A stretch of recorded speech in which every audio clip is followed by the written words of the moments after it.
This podcast is being recorded in 2025, a year that marks a powerful milestone, 350 years since the great Shahidi, the martyrdom of Sri Guru Tegh Bahadur Sahib Ji. It took place in the heart of Delhi, Chandni Chowk in the year 1675. Guru Sahib was just 54 years at the time when they gave their life. And not for their own sake, not for land or power or fame, but to protect the religious freedom of others so they could practice their faith freely. A sacrifice that shook the world and echoed across history. In honour of this legacy and in love and reverence for Guru Tegh Bahadur Sahib, we're dedicating this podcast series to their Jeevani, their life story.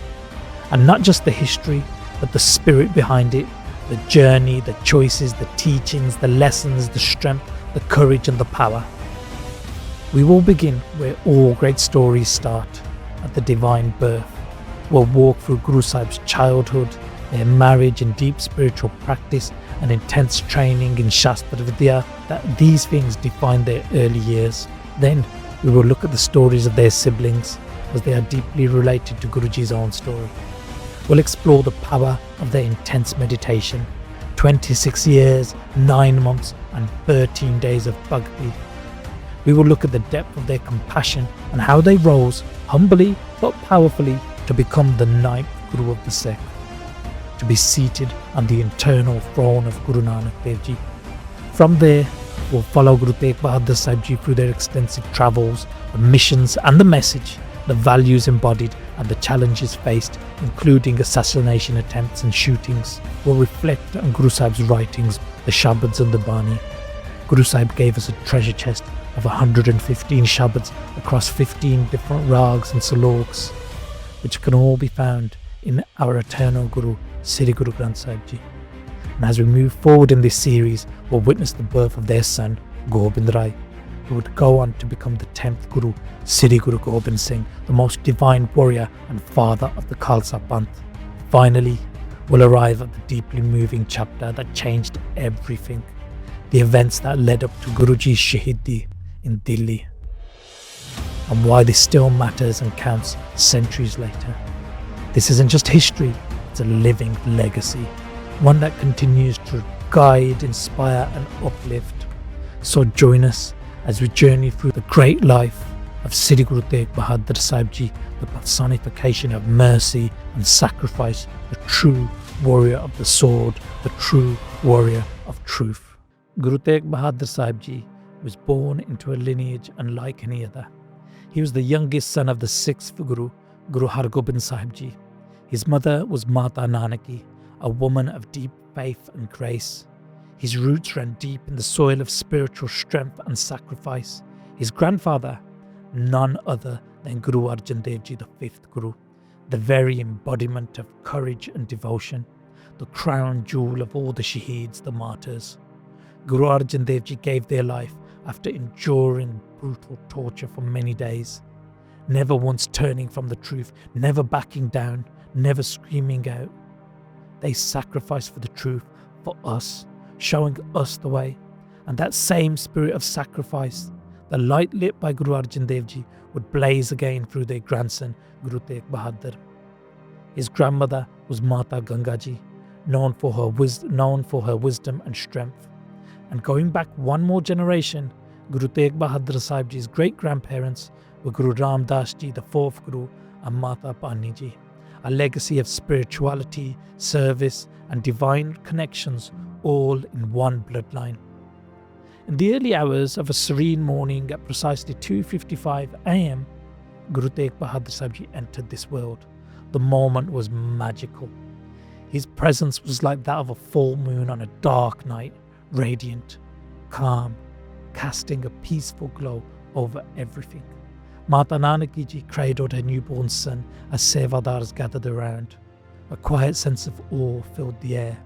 The birth felt like a blessing, not just for the family, but for the entire world. As the word spread, the town lit up in joy. The news of Guru Har Gobind Sahib's newborn son spread like wildfire. Sikhs sung Shabads in gratitude, voices raising in unison to thank Waheguru for this divine gift. And after the Bhog of the Amrit Vela Divan, after the Asadivar Kirtan, Guru Har Gobind Sahib Ji comes to see his son for the first time. He arrives at Guru Ke Mahal, his residence, looking like the warrior saint he is, towering in at over 7 feet tall. Guru Har Gobind Sahib's presence was commanding. His body was built like a fortress, muscular, powerful, and graceful, all at once. 2 deadly swords hung by his side. His arms were thick and strong, like the trunks of an elephant. His thighs and knees were dense and strong like great pillars. His shoulders were broad, his chest built, pectoral muscles like 2 solid doors, pure power and strength. His face radiated might and tranquility at the same time, looking fierce like a lion, but peaceful like the moon. His eyes deep, shaped like lotus petals, his eyesight sharp, blessing anyone he looked at. Around his neck hung a pearl mala necklace, and on top of their head, a beautifully wrapped mala adorned with a stunning galgi and jigar, jewels glinting like stars.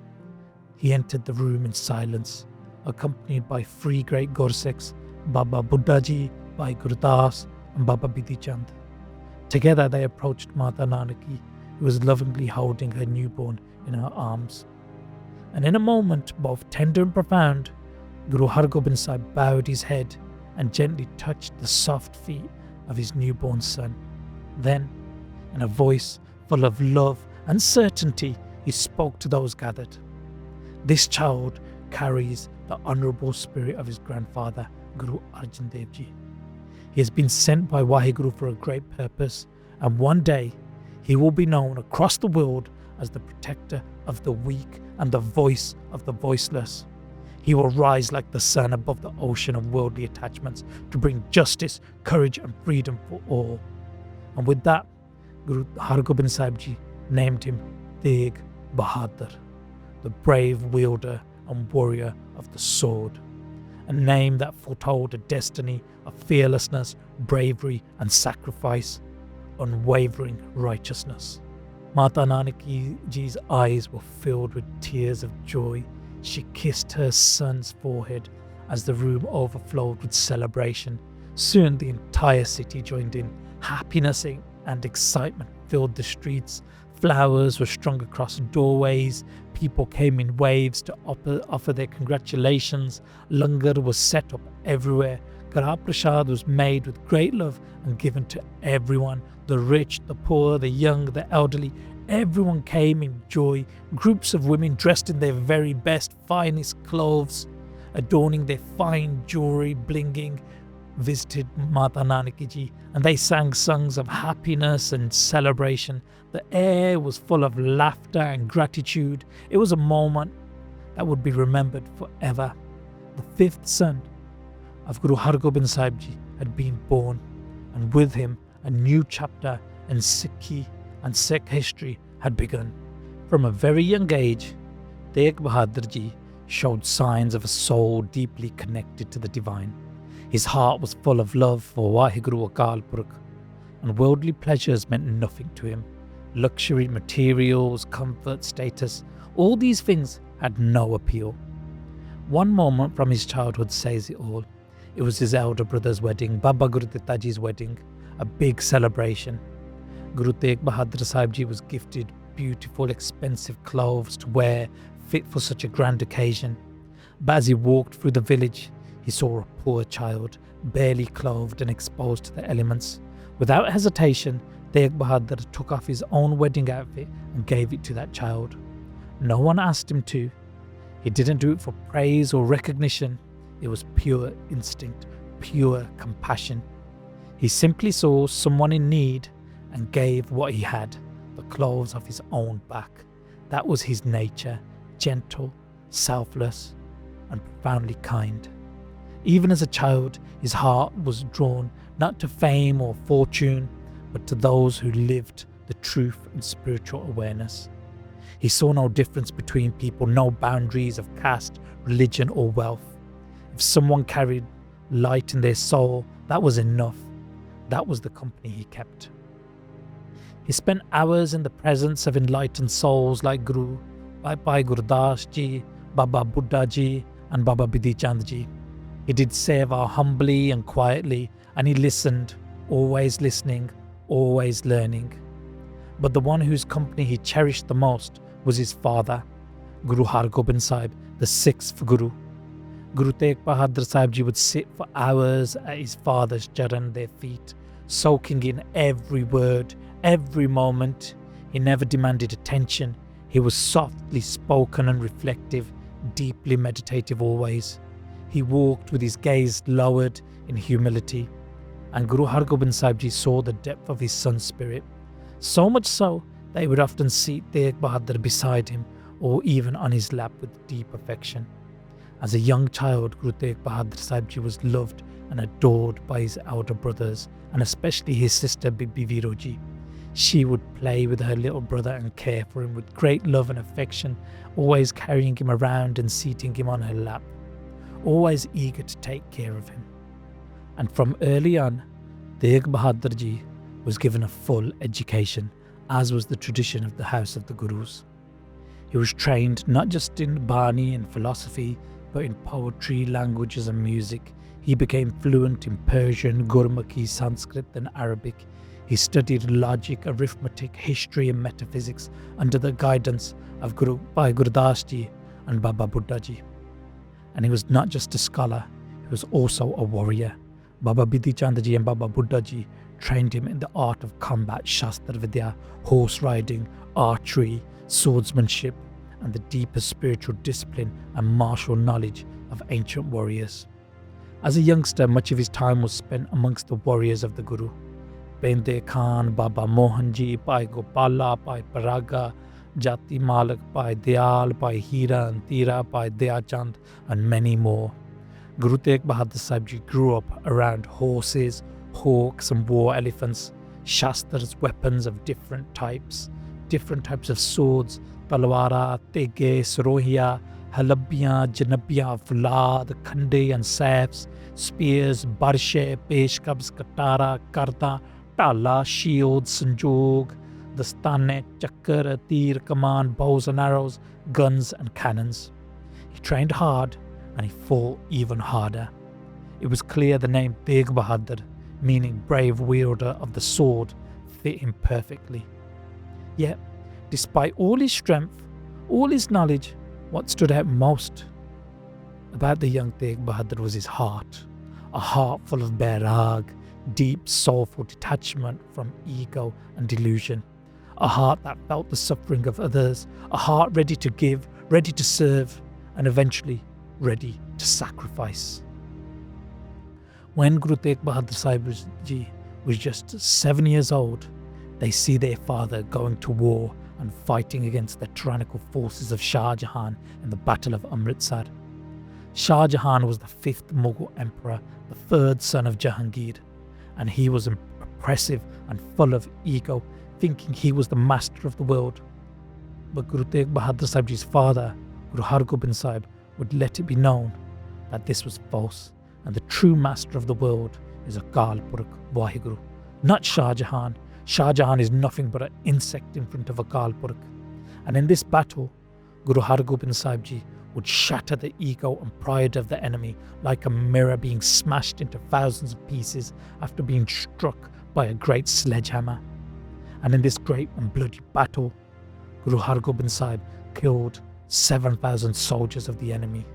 A battle in which the Nagara of the Guru's army sounded in victory, a battle in which few fought against many, a battle in which courage and bravery of the Sikh forces shine like the bright moon on a dark night, a battle in which the venerable Bidhi Chand decimated the enemy with his superior skill in Shastra Vidya, a battle in which Bende Khan fought bravely by Guru Sahib's side, and a battle in which many Mughals and many Sikh were shaheed. After the battle, Guru Har Gobind Sahib Ji looked around and surveyed the battlefield. The ground was soaked in blood. There were bodies upon bodies of dead warriors and horses everywhere. Jackals, vultures, crows and dogs were feasting on the flesh. scoping the whole area and seeing the bodies of the Shaheed Sikh warriors who fought so valiantly, Guru Sahib Ji turned to Bhai Bidhi Chand and with a calm resolve tells him, "Take the others and gather the bodies of the Sikh who were shaheed in this battle. They must not be left for the beasts. Gather their bodies and cremate them with much honour and love. Do this near my home." As soon as Bhai Bidhi Chand heard the Guru's orders, he sprang into action like the warrior that he was. He gathered the other Sikh to help him, and together they began the task of assessing the aftermath of the battle.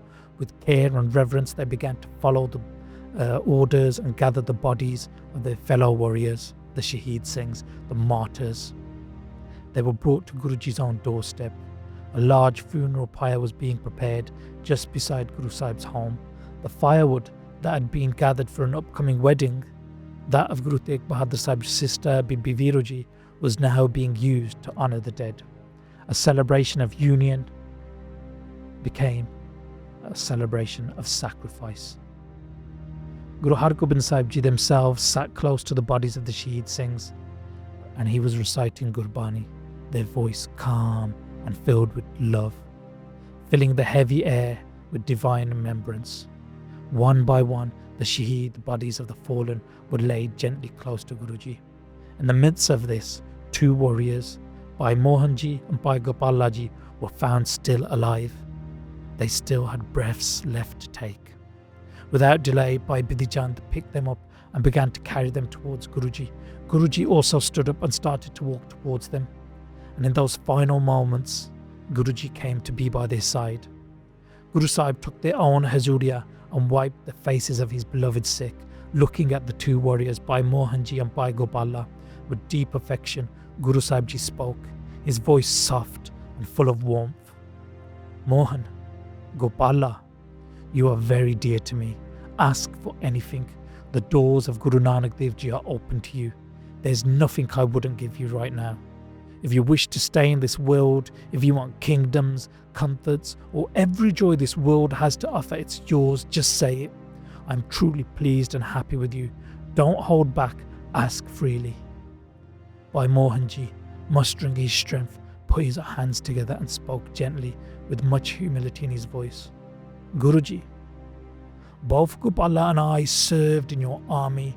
We spent our days listening to Kirtan, doing seva, tending to the horses and training, and we used to talk to each other often. And we used to say to each other, when our time comes to die, let it be in the presence of the Satguru. Let us die before our beloved. Let that be our final sight. That was the only wish we ever had. That was all we ever really wanted in life. And now, here we are. This is our only wish we had. We got what we wanted seeing you right now. This is everything for us. Guruji, you know everything. You already knew what was in our hearts. That's why we didn't leave our bodies on the battlefield. We were holding on just to see you one last time. And you have fulfilled the only thing we ever desired, to die facing you. To die facing our beloved our Guru. There is nothing greater than this. Bhai Mohanji continued speaking, his voice still calm despite the pain in his body, his heart fully present in that moment with Guru Sahib Ji. And he goes on to say, Jogis, Jatis, Tapis, Brahmacharis, Bhagats, Gyanis, they all spend their entire lives striving for this one thing. They go through immense effort, spiritual discipline just for this, to see you at their moment of death. That joy, that final vision is what they all long for. Guruji, we don't want anything else. Just stay with us in every realm, every birth, every lifetime. Wherever you go, take us with you. Every time you come into this world in a new form, keep us in your service. That's our only wish, is to have no other wishes. We have nothing else. We just want to be near you. And for the others, our Sikh brothers who fell in the battle, please keep them close to you as well, always. Upon hearing this, Sri Guru Har Gobind Sahib Ji smiled. His voice, filled with joy, strong and full of grace, responded, Bhai Mohan, you are truly great. Whatever you have asked for, it shall be granted. Then turning to the others, he said, the Shaheeds, the martyrs, they will all go to Sachkhand. They will always be close to me. And with that, Guru Har Gobind Sahib Ji looked once more at his beloved Sikh. And in Guru Sahib's divine presence, the warriors Bhai Mohanji and Bhai Gopalaji peacefully left their bodies. This is the spirit of the Sikh who walked with Guru Har Gobind Sahib Ji, and this same spirit was carried forward into the time of Guru Tegh Bahadur Sahib Ji. You'll hear this again when we speak of Bhai Matti Das Ji, Bhai Satti Das Ji and Bhai Dayala Ji, each of them holding the exact same wish at their moment of death, at their moment of their Shahidi, to leave this world with the image of the Guru before their eyes. As Bhai Matti Das Ji is sawn in half, his only wish, his last request, is to be facing his beloved, his Guru, Siddhi Guru Tegh Bahadur Sahib Ji. That's the spirit of the Guru Da Sikh. To them, the Guru is everything. To be facing the Guru as they leave this world was their dream, their greatest wish. That's the depth of their love. That's the power of faith. And for a Sikh, faith is everything. Faith in the Satguru, the true Guru, the one that will take you from darkness to light, from ignorance to bliss. A Sikh places all his faith in the true Guru no matter what. And in this world, there are many people who place their faith in others, in other people, in places, in money and power. Some people, in fact, place their faith in miracles. Miracles? But in the house of the Guru, miracles are nothing. In fact, when Guru Tegh Bahadur Sahib Ji is imprisoned in Delhi, one of the things the Mughal emperor at the time, Aurangzeb, asks of Guruji is to perform a miracle, to show them some miraculous powers, but Guruji refuses and states, the men of God do not show off their powers by performing miracles. The men of God are not impressed by miracles. And this is an important, pivotal lesson that Guru Sahib Ji witnesses at a young age through the story of their brother Baba Atal Rai Ji. Baba Atal Rai Ji was 9 years old at this time. He was roughly 2 years older than his brother Guru Tegh Bahadur Sahib Ji, and he already had become a familiar, radiant presence in the streets of Amritsar where they grew up. Always playing with his brothers and friends, all the children of the city were drawn to him and would play with him. Apart from learning and practicing Shastra Vidya and horse riding, he would spend his time playing like any other child. He was always radiant and happy, but Baba Atal Rai Ji was no ordinary child. He was a Brahmgyani, one who had realized the divine, the jyot of the light of Vaheguru illuminated within him. People would be able to see this. It was undeniable. You didn't need to be wise or spiritual to notice it. Everyone could see. Many great spiritual seekers, the Tapasvis, saints, who have spent lifetimes in meditation long for this kind of divine connection. But Baba Atal Rai Ji was born with it. Wherever he went, people would bow to him with respect. Whatever came from his mouth became true. If he was happy and said something, it became true straight away. The Sangat knew this, and they respected him deeply. Sikh would come to him to have their wishes fulfilled. They would do his seva to make him happy. They brought him delicious foods and sweets to eat. They folded their hands in respect and offered their service. And when he was pleased, they would quietly share their wishes with him, and Baba Atal Rai Ji would speak, and their desires would manifest. Whatever he said would become true. The other sons of the Guru too had divine powers, but they kept theirs hidden. Out of respect and obedience to their father, they practiced restraint. They meditated but did the bhakti in solitude. They stayed within the divine order, the hukam. But Baba Atal Rai Ji was different. Baba Atal Rai Ji wouldn't show restraint while saying something. If he was happy with someone's seva, he would just say it and he would bless them. He was really open-hearted. He never used his gifts to show off, but he also didn't hold back when someone's devotion moved him. If someone served him with love, he would bless them freely. Guru Har Gobind Sahib saw this, but he didn't say anything. He knew his son's powers, and he understood that Baba Atal Rai Ji's intentions were pure. He wasn't trying to show off. He just wanted to ease people's pain, to help uplift them and give them peace. But still, Guruji had great concerns. He remained silent, but inside he knew this kind of unrestrained use of spiritual power wouldn't be sustainable in the long run. It wasn't the divine way. There has to be a deeper discipline, a path of humility and self-restraint that needed to be preserved. Meanwhile, word of Baba Atal Rai Ji spread quickly. People everywhere spoke of him. As the fame of Baba Atal Rai Ji spread across Punjab, the Sangat would arrive in Amritsar from far and wide. People spoke of him in glowing terms. The Sangat who would come to Amritsar would first pay their respects to Guru Har Gobind Sahib, and then they'd go and see Baba Atal Rai Ji. They came with many offerings, and they came with the hope that Baba Atal Rai Ji, the ever generous, would bless them. Guruji watched closely. He loved his son deeply, but he also understood the delicate line between divine service and divine restraint. In private, he spoke gently to Baba Atal Rai, telling him, "You have a generous nature. That's really good, but use your powers wisely. Discretion is important. Blessing people openly, it's not the way of a Gursikh." Baba Atal Rai Ji would try. He listened. He respected his father and he feared his disapproval.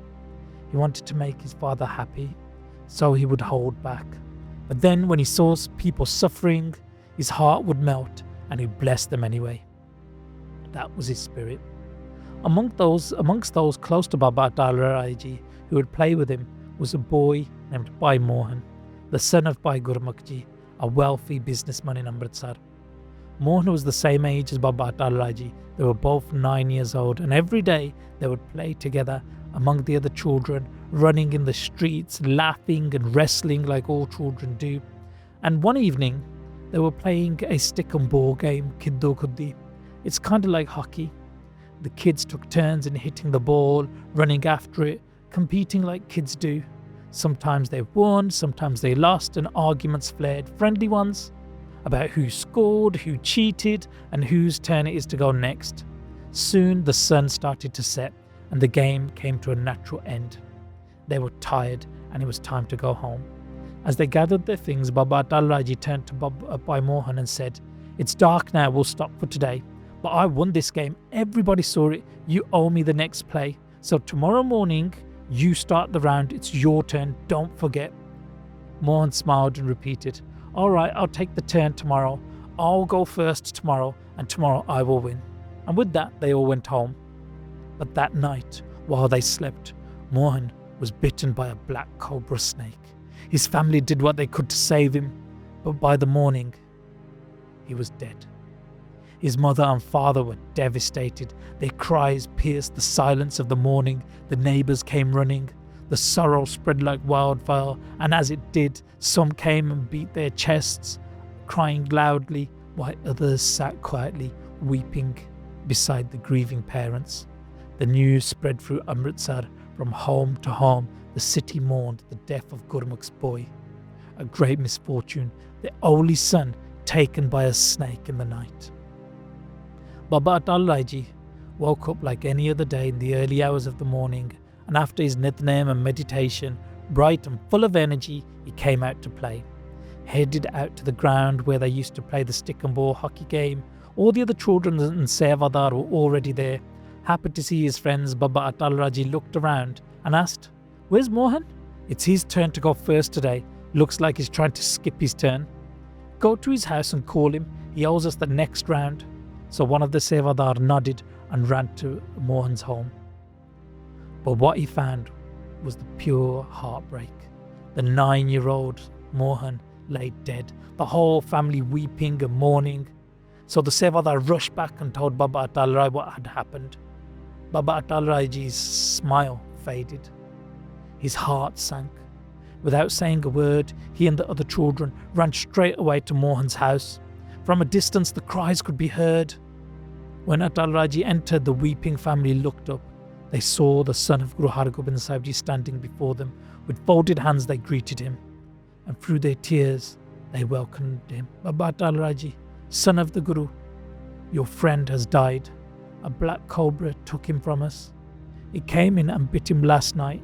We tried everything, but he didn't make it. We're preparing to cremate him now. He will never play with you again." But you are the son of the Guru, you can do as you please, you have the powers. The parents of Mohan spoke to Baba Atal Rai. Everybody stood there, their hands folded. Baba Atal Rai heard this and said, it was Mohan's turn to play next. It was his turn. He has a dep on his head. Babaji took the stick in his hand and he hooked it behind Mohan's head. He looked at Mohan's face as he lay there dead, lifeless and cold. And with that kundi stick around Mohan's neck, he said to him, get up, my beloved. Get up, brother, it's time to play, it's your turn. It's not time to sleep now, look how deeply you're sleeping. It's time to play, it's your turn, you owe us. And he pulled the stick. And with that, Bhai Mohan sat up and opened his eyes. The room, moments ago filled with sobbing, now erupted with gasps. Everyone was shocked, and then there were shouts of joy. Great is the Guru, great are the Guru's children. People wept again, but this time in amazement.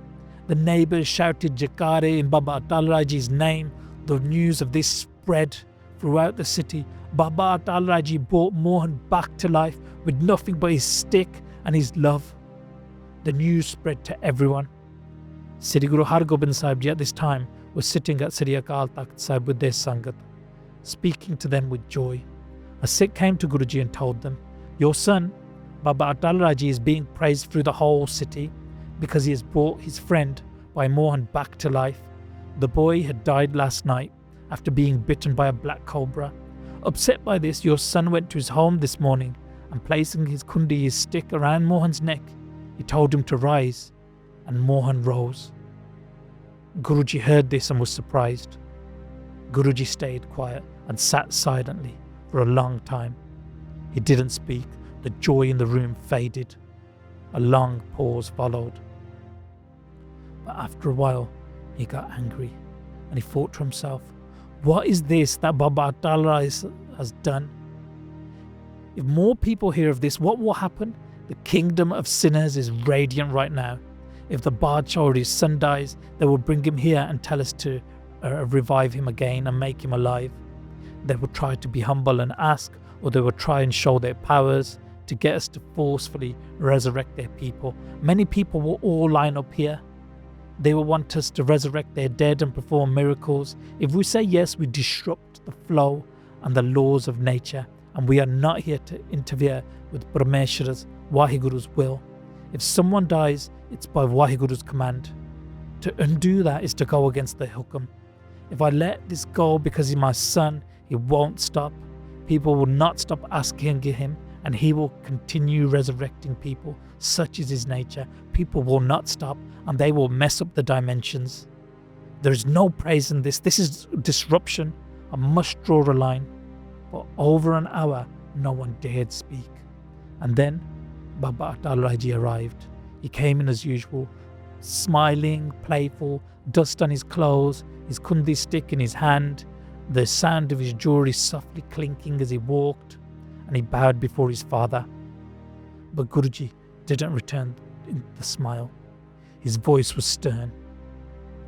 You showed your powers again, didn't you? You used them without control. You keep using your powers and you revive the boy from the dead. But did you think about the consequences? Miracles are the road to tribulation. You do these miracles without thinking about them. Miracles lead to ego. They lead to destruction. This wasn't an act of service. This was a mistake. And then came the final heavy words from Guru Har Gobind Sahib. Now the result of this will have to be either you shall remain alive or I can remain alive. If you stay, I must go. If I stay, you must go. This is the truth. Baba Atal Rai listened. He listened to these words with humility. He didn't argue, he didn't cry. He bowed deeply, folding his hands before his father, and slowly stepped back. He never turned his back on the Guru. He kept his eyes fixed on the Guru the entire time. And then he went. He didn't return home. He didn't speak to anyone. He stayed quiet and he went to Golsal Sarovar. There he bathed and sat in meditation. And he recited Japji Sahib from memory, calmly and slowly with great love and care. When the prayer was completed, he spread a sheet on the ground, lay down using his kundi, his stick, as a pillow, and covered himself with another sheet. And just like that, he left his body. It was as if a divine soul stepped out of a mansion, treating it like it was a straw hut, walking away without any attachment whatsoever. Baba Atal Raji, only 9 years old, peacefully left for Sachkhand to Guru Nanak Dev Ji. He went to the realm where there was no desire, ego, or anger. He was one with Paramatma. At first, the Sevadars saw, but they didn't realize that he had left his body. They watched him in silent awe, thinking he was just resting after the bath. But slowly they noticed he wasn't breathing, he wasn't moving, and panic set in. They rushed to Guru Har Gobind Sahib Ji. "He's lying near Kaursar. He's left his body in an instant," they cried. Guruji heard this and got up straight away. He knew what they were talking about. He walked quickly, joined by the Sangat, and word spread fast. The whole of Amritsar seemed like they were moving towards Kaursar Sahib Sarovar. All the mothers heard this, and they heard the news, and they began to cry straight away. Mata Nanaki yelled out, "What did you do, my son? You were able to resurrect the dead, but why did you leave yourself? You obeyed your father. Where did you go?" she cried. The whole family ran to Kaursar Sahib. Everybody cried. Every child in Amritsar was crying. Every playmate that had laughed with Baba Atal Raji now stood silently, watching his still form. Their friend, their joy was gone. But then Guru Har Gobind Sahib Ji spoke. His voice calm, grounded, full of understanding, and told them, "Don't cry. He was no ordinary child. He was a great soul. And this was all the time he had in this world. He came with a purpose and he fulfilled it. None of us can stop this time." Guruji then called for sandalwood. The funeral rites were to be prepared. Baba Atal Raji's body was to be cremated there near Kaursar, the very spot where he had peacefully left this world. Baba Atal Raji obeyed his father. Guruji gave him many blessings, saying, "Amritsar will be a great city, and my son's symbol, his legacy, will be the highest point. It shall stand tall forever. Harmandir Sahib will be worshipped, and so will the tower of my son. That will stand here. Men and women will come here with devotion in their hearts. Their wishes will be fulfilled in my son's name. His light will shine even brighter now than it did in his life. The tower of Baba Atal Raji now stands in this location, and it's 9 stories for the 9 years of his life. Baba Atal Raji's name still echoes today in Amritsar. His tower still stands tall, not just in bricks but in spirit, and his legacy, it lives on in every prayer, in every ardas, in every wish whispered at that tower, at that great bunga, and in every child who plays in the streets of Amritsar with light in their eye. And a powerful message was revealed to all on this great day, a message of staying within the hukam, the divine order of Akal Purkh, a message about miracles and the use of one's power, a message that Sri Guru Tegh Bahadur Sahib Ji again stands by and repeats at the time of their Shahidi in Delhi. Aurangzeb, the Mughal emperor at the time, requests Guru Tegh Bahadur Sahib to show their powers and to perform miracles, but Guruji refuses and explains that miracles are not for display or to gain power in this world. We are accountable for them in the divine court. Performing miracles for show runs against God's will and the laws of nature. Men of God are not bothered or impressed with miracles. Calm and steadfast, Guru Sahib remains tranquil and reiterates that he would not convert and he will not perform miracles to satisfy the emperor's demands. And Guru Gobind Singh Ji Maharaj writes about this in their Bani when referring to the great Shahidi of their father. They write, "Natak chetak kiya ko kaja, prab logan ke hyavat laja."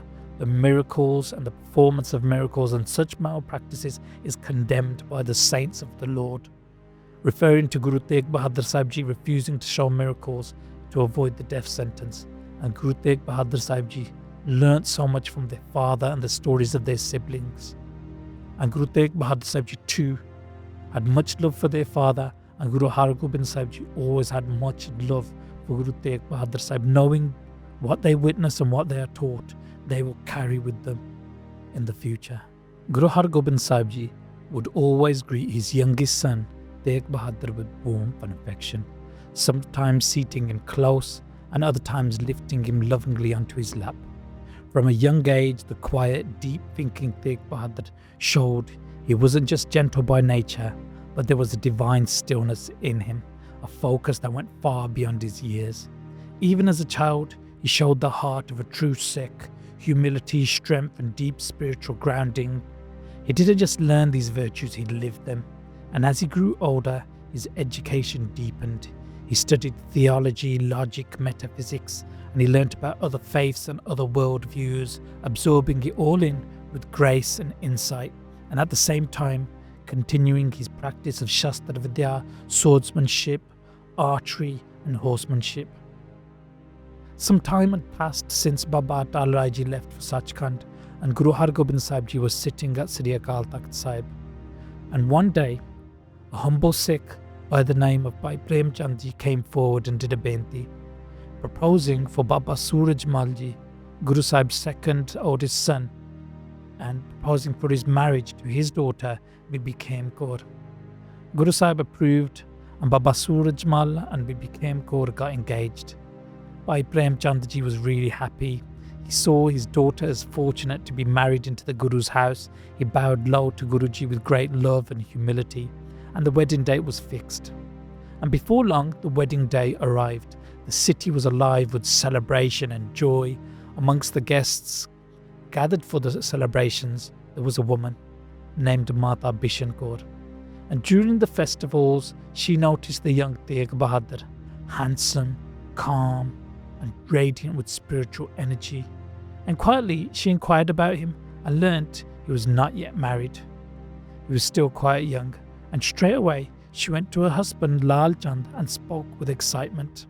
As the celebrations continued, Mata Bishan Kaur turned to her husband Lal Chand and she said to him, "Dear father of Gujri," she said, "listen, I have a thought, one that I believe is a blessing. Tell me, is there anyone greater than Guru Har Gobind Sahib Ji in this world, on this earth?" Right now, imagine the honour, the fortune of joining our family to his. Two of his sons remain unmarried, and we have a daughter ready for marriage. What better catch, what better match could there be than one of the Guru's children? Lal Chand listened carefully. Her words struck him deep, not as a good idea, but as something that felt destined. "You've spoken wisely. This is a true blessing. We shouldn't wait. Let's send someone we trust, someone respectful with wisdom, to carry this proposal to Guru Har Gobind Sahib Ji." A messenger was chosen and sent to the Guru's court. When he arrived at the Darbar, he was immediately overcome by the atmosphere. It was like anything he had ever seen before. The air felt different, peaceful, powerful. Thousands were seated, their hearts open, their minds focused, as Guru Har Gobind Sahib Ji radiated divine energy at the centre of this all. The messenger humbly approached Bhai Gurdas Ji, who kindly listened. Bhai Gurdas Ji listened as he proposed the marriage proposal from Lal Chand of Kartarpur for one of the Guru's sons. Bhai Gurdas Ji then walked directly to Har Gobind Sahib and shared the request. Guruji listened to the messenger with grace and invited him to sit in the Sangat. He then humbly turned to Bhai Gurdas Ji and said, "Ask Baba Ani Rai first. He is older than Tegh Bahadur Sahib, and if he declines, then we shall consider Tegh Bahadur Ji." Bhai Gurdas Ji then went to Baba Ani Rai. Baba Ani Rai was also no ordinary child. He was also a Brahmgyani, one who lived and realized the divine. He lived in a deep detachment from the world. He was never in a state of joy or sorrow. Profit and loss were the same to him. Praise and slander were both the same to him. He was unaffected by both. He saw friend and foe as the same. He saw no difference in gold and dirt. He was always connected to Waheguru.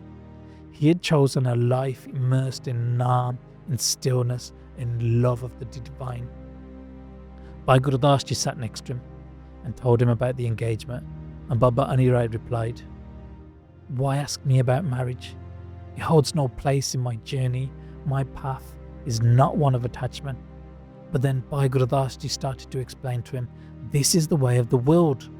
The world depends on Grist Jeevan, living as a householder, having a family. When you get married, you have a household with kids. The family will carry on through your children. Baba Anirai Ji answered, marriage brings love, yes, but it also brings grief, distractions, worldly ties. I have no desire for any of this. I don't wish to get caught up in the worries of the world. My only love is for Parameshwar Vaheguru. I don't wish to get married. I will not get married. And with full understanding, Bhai Gurdas Ji bowed in respect and returned to Guru Hargobind Sahib Ji. Guruji nodded and said, Anirai remains absorbed in spiritual practice. Let the proposal go to Guru Tegh Bahadur Ji, my son. So Bhai Gurdas Ji then approached Tegh Bahadur and he told him, your Guru, your father has commanded for you to be engaged. A relationship has come. And Guru Tegh Bahadur Sahib Ji sat in quiet reflection as he often did. And then when he heard this message, he looked up calm, humble and steady. And he said, if Guruji has commanded this, nobody can disobey. I accept it without question. Whatever Guru Sahib decides, I fully trust. I will put his command on my forehead always. His guidance is always the best for me. I will do whatever he says. And just like that, the engagement was arranged. It was blessed by Guru Hargobind Sahib Ji himself in the presence of the Sangat, and it was not just a meeting of two families, but a merging of values of spiritual paths, and the destinies of Tegh Bahadur Sahib and Mata Gujri would be one in marriage. And just like that, the wedding was set. Shortly after the wedding of Baba Suraj Mal Ji and the engagement of Guru Tegh Bahadur Sahib Ji, Guru Hargobind Sahib decided to take his 4 sons on a hunting expedition. Baba Gurditta Ji, Baba Suraj Mal Ji, Baba Anirai Ji and Tegh Bahadur Ji. And a few warriors mounted their horses and set out from Amritsar Sahib towards the beautiful mountain ranges. They camped in the wilderness, hunted during the day, killing many animals, and rested in tents at night. One Amrit Vela, Guruji and his Sikh rode up into the mountain ranges. The mountain ranges were just absolutely gorgeous. Guruji wished to see this area. And also, apart from that, Guruji also knew that Baba Sri Chand Ji, the son of Guru Nanak Dev Ji, lived here, and Guruji wished to visit him. Baba Sri Chand Ji now was really old and stayed in a deep state of spiritual meditation and spiritual solitude. Guru Hargobind Sahib Ji and his sons arrived at the location where Baba Sri Chand was. They dismounted and met Baba Sri Chand. Baba Sri Chand was really happy to see them and looked at them with warmth and love. And he asked Guru Hargobind Sahib Ji how many sons he had. And Guru Hargobind Sahib Ji replied, there were 5. One has departed for Sachkhand. These 4 are left, and they've come to have your darshan. They've come to see you. Smiling, Baba Sri Chand Ji said, "Theek hai. Give one to me, and you can keep the others." And without hesitation, Guruji offered his eldest son, Baba Gurditta Ji, who sat with humility at the feet of Baba Sri Chand Ji, the son of Guru Nanak Dev Ji. Baba Sri Chand Ji was very happy, and he said to Guru Sahib, "You are great. Guruji, you are so humble. This is why you got the Gurta Gaddi, the throne of Guru Nanak Dev Ji. You already have everything. You have all the power, all the teachings. I only have the Seli Topi, a symbol of Guru Nanak Dev Ji, and a blessing of Guru Nanak Dev Ji, the Topi that he wore. You have all the powers of Guru Nanak Dev Ji already, so I will give this Topi to your son. You are so powerful yet so humble, Guruji. Only you are deserving of all the powers of Guru Nanak Dev Ji. You are blessed." And he bowed before him. Baba Sri Chand Ji was happy to have the darshan of the true Guru, and on seeing Guruji's eldest son, Baba Gurditta Ji's spirit and noble character, Baba Sri Chand Ji was overjoyed. He took off the Seli Topi that was given to him by Guru Nanak Dev Ji, and he placed it on Baba Gurditta Ji's head, telling him, "You are truly worthy," he said. Guruji and his sons, including Tegh Bahadur Sahib Ji, stayed with Baba Sri Chand here, for several days, engaging in many spiritual discussions together. When the time came to return, they mounted their horses and travelled back towards the Satluj River. When they got back, Guruji spoke lovingly to his eldest son Baba Gurditta Ji and told him, "It is time for you to establish a new city. Across the mountain ranges there lives a saint named Pir Buddin Shah, and he awaits you. He has been meditating for a long time and desires to meet you." Baba Gurditta Ji was confused. He folded his hands before Guru Har Gobind Sahib and asked, "Why does he want to meet me? What will I say to him? What is the purpose of this meeting?" Guru Har Gobind Sahib Ji then began to narrate Pir Buddin Shah's encounter with Sri Guru Nanak Dev Ji. Many years ago, Guru Nanak Dev Ji visited this area where the Pir lived. The Pir lived there tending to his goats and surviving on their milk only, with a tiger looking after them. When Guru Nanak Dev Ji went there with Bhai Bala and Bhai Mardana, they did Kirtan. Deeply moved by Guruji's Kirtan and presence, the Pir offered the goat's milk and expressed his longing to serve Sri Guru Nanak Dev Ji. And at this point, Guru Nanak Dev Ji asked the Pir, "You do a lot of tap, meditation and bhakti here. Have you been successful? Are you at peace now for all the effort that you've been putting in? Have you been rewarded?" The Pir replied, "I am at peace now, only after visiting you and seeing you." Guru Nanak Dev Ji instructed him in the practice of Simran on the true name, to detach from the senses, see your body as separate from your real self, rid yourself of the body's pride, he told him. The connection of the senses and the mind is the cause of all pain. Make your mind still inside you. Don't connect with the senses. That person is mukt who lives like this. So you do bhakti in this way, O Pir. Pir Buddin Shah, hearing this, went into a profound state of samadhi. He sat like that in deep meditation for like 6 hours, and he was sitting in meditation, going on until Bhai Balaji woke him up. The Pir awoke, full of spiritual clarity and gratitude. Guru Nanak Dev Ji Maharaj then told him, "You will live a long life, and I will return here in my 6th form, and that's when your spiritual journey will have found its completion. In my 6th form I will come here and bless you. And in my 6th form I will have a son named Gurditta, and he will come and meet you first. He will establish a city here where I sat for 11 months and 11 days and 11 karya doing Kirtan. For this reason, he will call this city Kirtanpur Kiratpur." Now, years later, Pir Buddin Shah is still there waiting, still in deep meditation and awaiting the Guru's promise to be fulfilled. Guru Har Gobind Sahib explained all of this to Baba Gurditta and went on to say, "It's been 100 years since then. The Pir's mind has become pure. Go and meet him, set up your dera there and establish a new city. Call it Kiratpur. Just as our elders established new cities, you should do the same. Live there for a long time. I will come there too. I will bless this Pir. There, in Kiratpur, you will be blessed with a baby soon.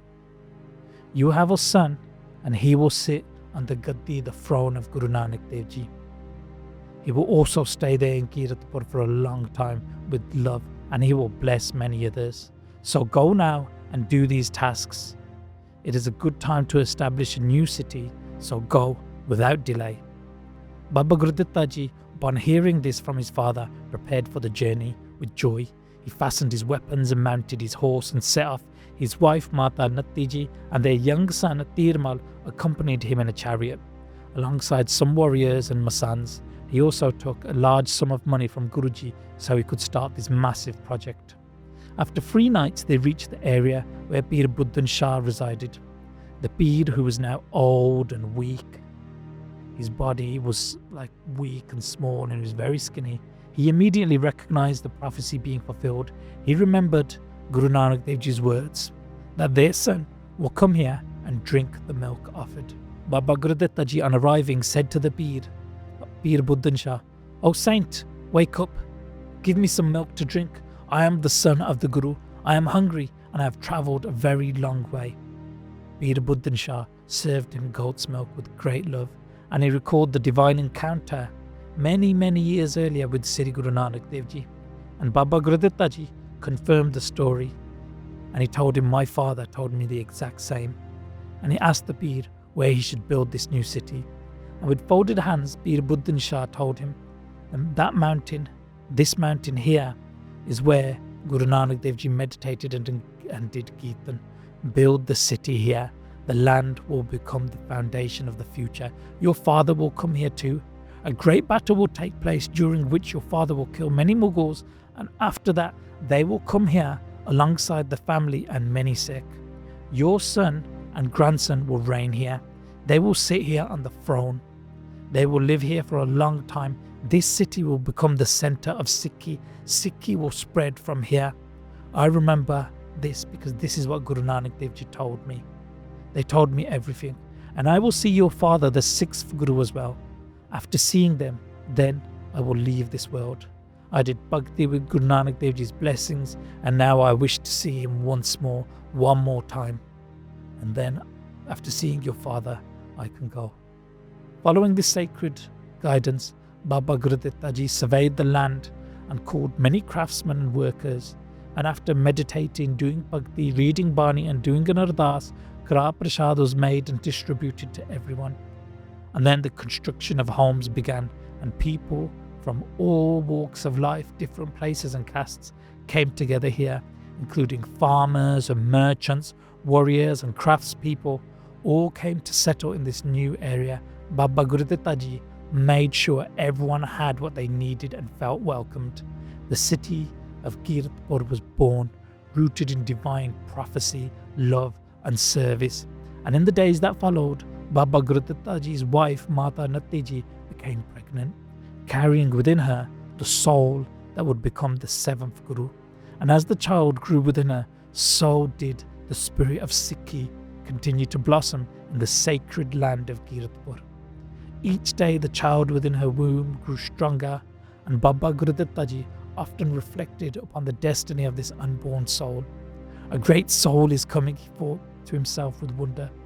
An avatar will be born, carrying within him the light of Sri Guru Nanak Dev Ji. And this is the city that has been created and founded for him.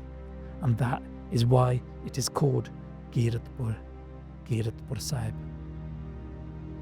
Baba Gurditta Ji was settling in Kiratpur with much joy. Slowly the city was growing and flourishing.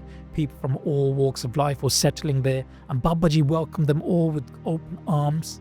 He helped to build the town, not just with his own arms, but with his love. The homes and lands were built with love and seva. For months, Babaji lived there in peace, often hunting in the surrounding lands, while many devoted sevadars served there day and night.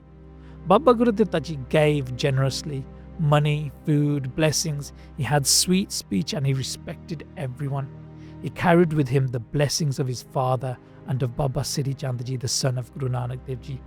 His wife Mata Natti Ji had grown much also, and the 9 months of her pregnancy were coming to an end.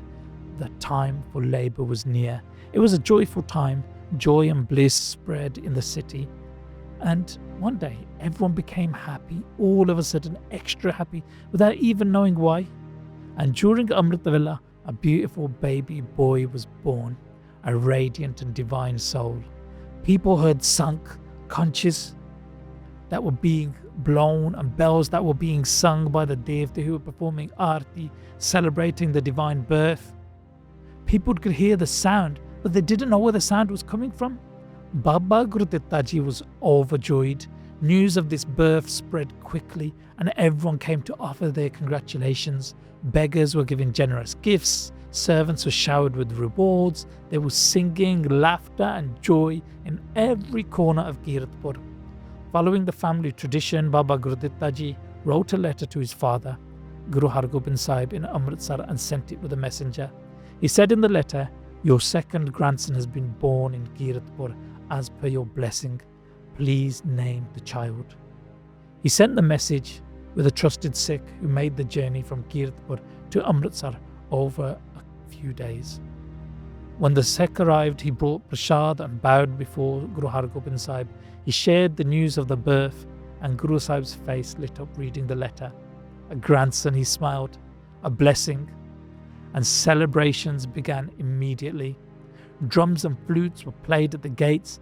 The houses of Guru Hargobind Sahib Ji were alive with music and happiness. The messenger was honoured with gifts, money, clothes, even jewellery.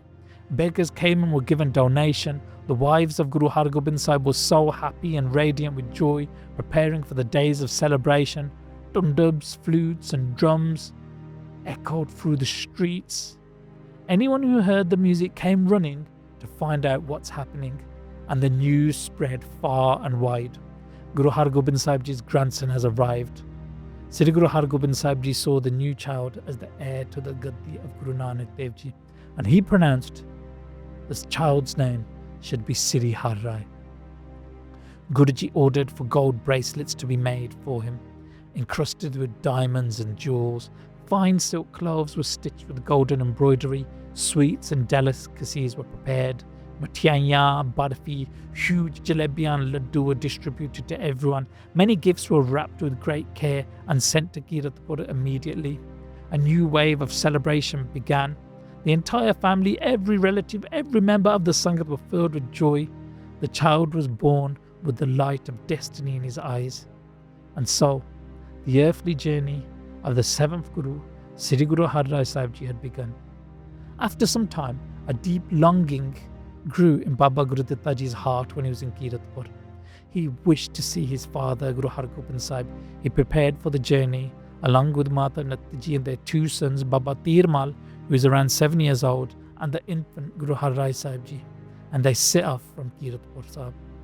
After 4 days of travel, they arrived to where Guruji was, and Baba Gurudetta Ji bowed at his father's charan, their feet, sharing stories of Pir Buddhan Shah Ji and the successful founding of Kiratpur. Guru Hargobind Sahib Ji was happy and in return blessed his son and praised his great efforts. And when he saw his two grandchildren, Guruji lovingly took them onto his lap. He spoke to them both with great love and put his hands on both of their heads. And he recognized Guru Har Rai Sahib Ji to be the light, the jewel of Sri Guru Nanak Dev Ji, the one destined to carry forward the legacy of the Gurta Gaddi.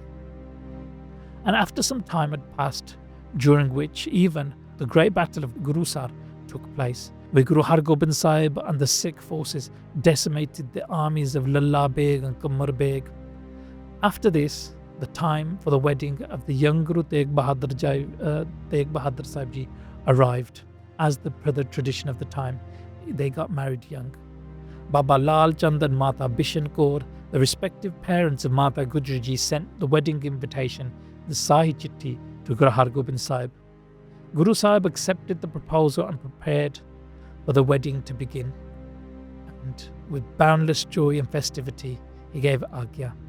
And as the wedding date approached, invitations were sent out to many prominent Sikh families and relatives. Celebrations filled Kartarpur with singing, food and decorations.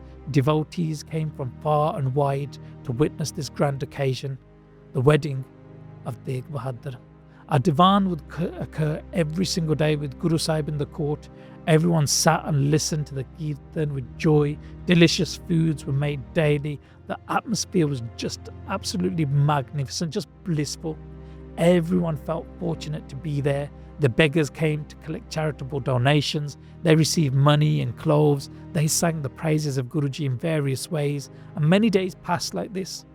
Everyone prepared for the wedding and the traditions were carried out. Many instruments sounded loud in celebration throughout the city. And Tegh Bahadur Ji stood tall and radiant, resembling their father, Guru Hargobind Sahib Ji. Tegh Bahadur at this young age was already over 6 foot tall. His body was wide and strong, just like Guru Hargobind Sahib. His face was calm and cool like the moon. His arms were solid and quite long. His chest was ripped and wide. His eyes were big and wide like lotus petals, and his eyes were carefree. His shoulders were high like a lion's. He was just a sight to be seen. Men and women looked at him and marvelled. The wedding processions were grand and joyful, with singing, instruments playing, the showering and flowers on the brat, the wedding party as they arrived.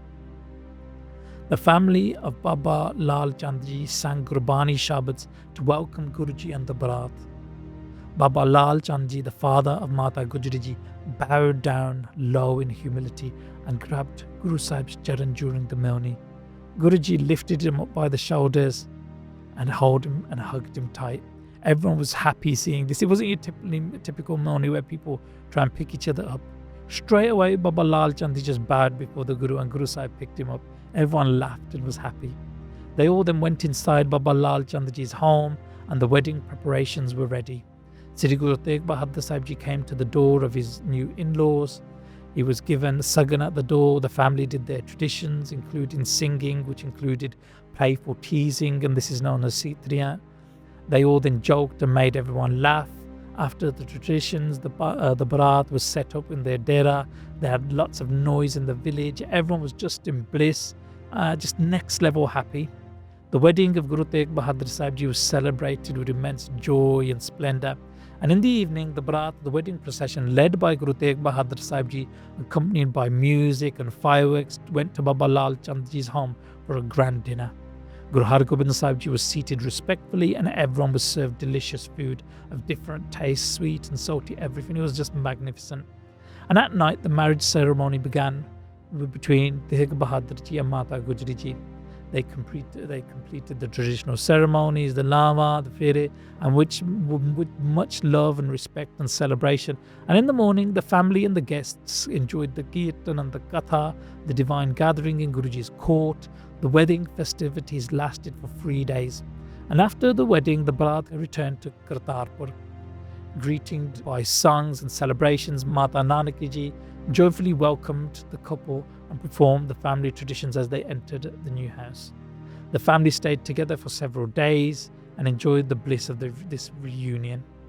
Eventually, family members started to take leave, and as they left, each were blessed by Guruji, and they all praised Guru Har Gobind Sahib Ji as they departed with gifts such as clothes, money and jewellery, and much joy in their hearts. And as time went on, Kartarpur became a centre of Sikh spirituality and communal life. Guruji spent much time like this in Kartarpur with joy, and on special days, the Sikh Sangat would come to see Guruji. Sangat came on Diwali and Vaisakhi to do darshan of Guruji. They brought money and gifts for Guruji as they bowed to his beautiful charan. Various weapons and expensive horses were brought for the Sikh forces and army, and they were brought as offerings to Guruji. Whatever wish Sikh had and came with, they were fulfilled by Guru Har Gobind Sahib. Sikh from faraway lands came to Guruji. Whoever was regarded as Sikh by Satguruji, they were assisted in every single way possible. Many Sikh came with their daswand. Many people came to see Guruji for the first time and they did darshan and they were just all in bliss. Their hearts' desires were fulfilled. Sometime after the wedding of Guru Tegh Bahadur Sahib Ji, there is another battle that takes place. One that the newlywed young Tegh Bahadur Sahib Ji were fighting themselves for the first time. Now, first of all, we're going to look at why this battle took place and what instigated it. Then we're going to look at Guru Tegh Bahadur Sahib Ji fighting in this battle at roughly the age of 13 or 14 years old. As time passed, the once close and trusted warrior of Guru Har Gobind Sahib Ji, Bende Khan, was becoming more and more egotistical. Bende Khan started off as a trusted warrior of the Guru, and because of this he received lavish gifts from Guru Sahib.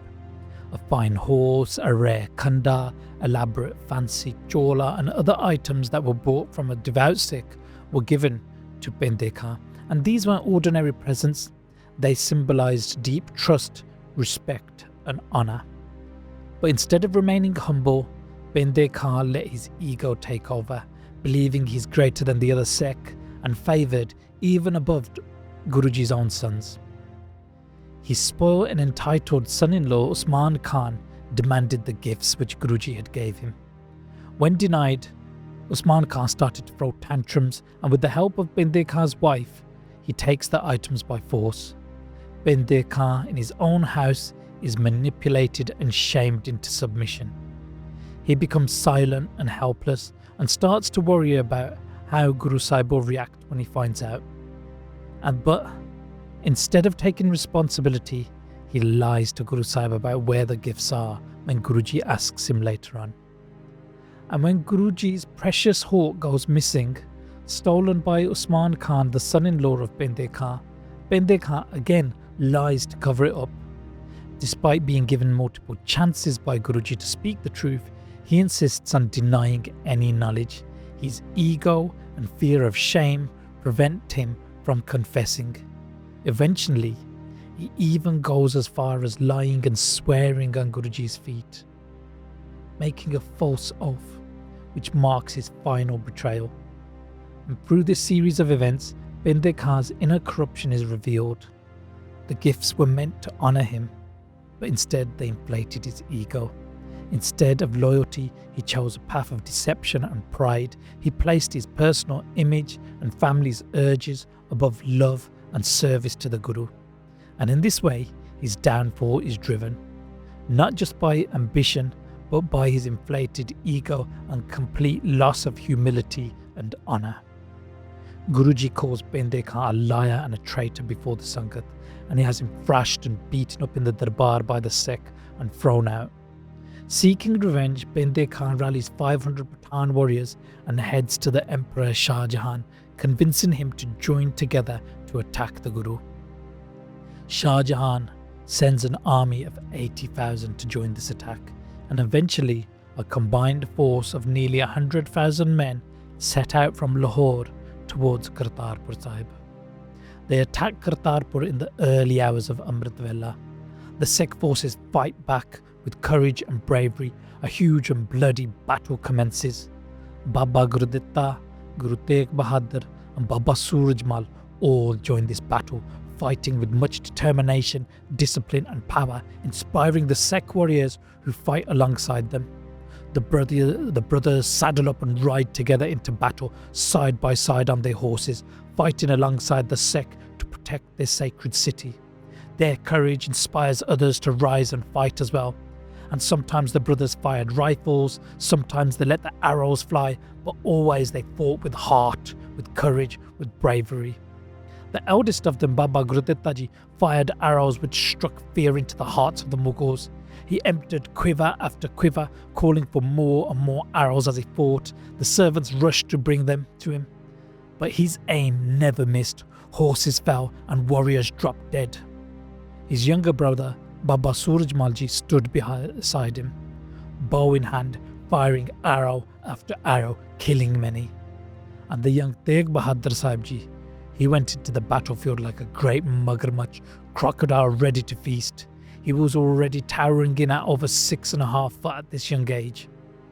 Elder Sikh tried to stop him from going into the battleground, but they were ignored. No one could hold him back. This was his chance to fight alongside his brothers and fellow Sikh in front of his father for the protection of the Sikh Panth and those who wished to do them harm. And Tegh Bahadur tore through the heart of the enemy, displaying great bravery and skill of the sword, decapitating many, hacking and chopping off arms and limbs that dared to rise against him. The battlefield was a bloody and horrific sight. High above the battlefield, from the Atari, the rooftop balcony of the Guru's home, Mata Nanaki was observing the battle. She was watching her son fighting bravely in this battle. The other women of the house stood alongside her, including the newly wed wife of Guru Tegh Bahadur, Mata Gujari Ji, who watched as her husband decimated the enemy warriors. They watched as Guru Hargobind Sahib Ji fought, killing merry warriors in the battlefield, stacking bodies on top of bodies, causing rivers of blood to flow on the battlefield. They all watched and they prayed. May Sri Guru Nanak Dev Ji protect them all. They continued doing Naam Simran of the true name Satnam in this time of remembrance. They saw a massive army approaching. Their hearts ached for their sons and their husbands, their warriors. Some of them wished their sons and husbands were not fighting, but these sons, their bloodline was that of warriors. They would never step back in the field of battle. They remember the words that were spoken from the mouths of the sons of Guru Hargobind before they rode into battle. And they spoke, "We are the sons of Kshatriya, warriors. We bear arms with purpose. To run from battle is not in our dharam. Our Guru Pita fights on the front lines. He slays the enemy with his own hands, and so must we. We will follow in his divine footsteps. We will walk the same path.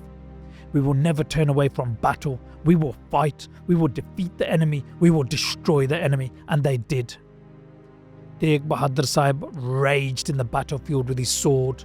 The arrows of his brothers rained upon the enemy.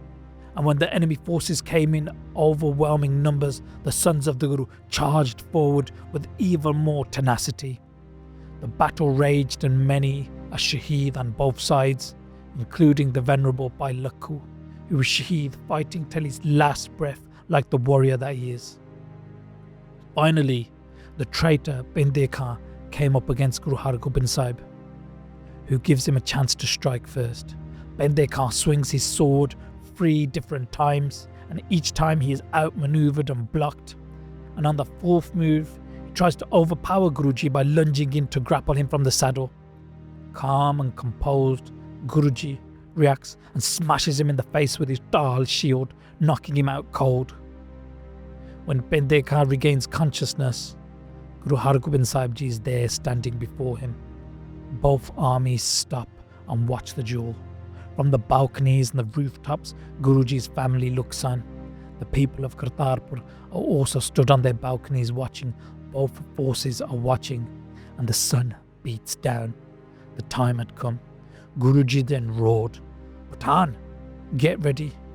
You've had your turn to strike, and now it's mine." Bende Khan, now full of rage, shouted back, "Strike if you can, you're finished. I'll drag you back myself." Saying that, he rushes forward, dropping his shield at the last moment in an attempt to tackle and grapple Guruji. But Guruji was ready, and with one clean strike of their thick Tega sword, they sliced Bende Khan from shoulder to waist like a carpenter cuts wood, like a steel wire cuts through soap. And the bloodied Bende Khan lay dying, breathing his last breath. Guruji tells him, "You were born into the house of Turk. Now say your kalma, say your prayers." Bende Khan gasps his final words, "Oh Guruji, your sword, that sword in your hand, that is my kalma now." And Guru Sahib shields Bende Khan from the sharp rays of the sun with his Dal as he lies dying, grasping for air.